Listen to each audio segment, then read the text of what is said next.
जय श्री राम। पितृपक्ष में एक बात अभी प्रकाश में आई है कि एकादशी के दिन श्राद्ध करें या नहीं करें। तो इसमें एक वीडियो चल रहा है अभी वर्तमान में देवकीनंदन ठाकुर जी का। वो एक विद्वान व्यक्ति हैं। उन्होंने क्यों ऐसा कहा है यह हम नहीं कह सकते, लेकिन जिस तिथि में जिस व्यक्ति की मृत्यु हो उसी तिथि में श्राद्ध करना चाहिए। गया जी में 16 दिन ही श्राद्ध होते हैं, किसी दिन का बीच में माने रुकते नहीं हैं, अवकाश नहीं रहता है किसी दिन का, चाहे एकादशी हो या कोई भी तिथि हो, लगातार अनवरत पिंडदान होते हैं। अब देखें आप पद्म पुराण के उत्तरखंड अध्याय 59 श्लोक नंबर 22, पितृणाम प्रीयते श्राद्धम कुर्यात् श्रद्धा समन्विता।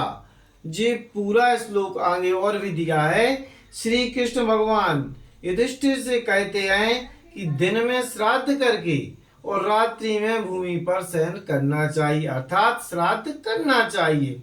फिर कूर्म पुराण में 20वें अध्याय का 20वां श्लोक भी इसी बात की पुष्टि करता है। फिर वायु पुराण का 81वां अध्याय इसी बात की पुष्टि करता है कि एकादशी का श्राद्ध करना चाहिए। फिर देखें हम निर्णय सिंधु, एकादश्याम श्राद्ध प्राप्तौ माधवीय कात्यायन आहे।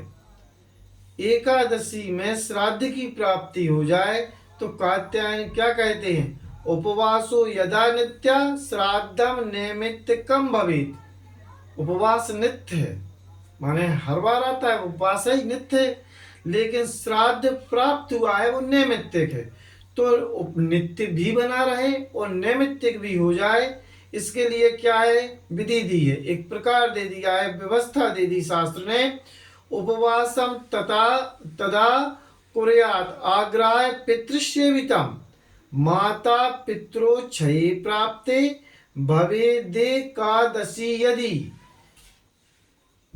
पितरों को दी हुई पदार्थ का आग्रहण कर उपवास करे, यदि माता पिता की क्षय तिथि दिन एकादशी हो तो पितर एवं देवताओं का अर्चन कर पितरों को दी हुई पदार्थों को सूंघ लेवे। इस सूंघने भर से आपको श्राद्ध की पूर्णता प्राप्त हो जाएगी। फिर देखें हेमाद्रि आदि सब ग्रंथों में ऐसा ही लिखा है, एते नैकादशी निमित्तकम श्राद्धम द्वादश्याम कार्यमिति बदंता परास्ता।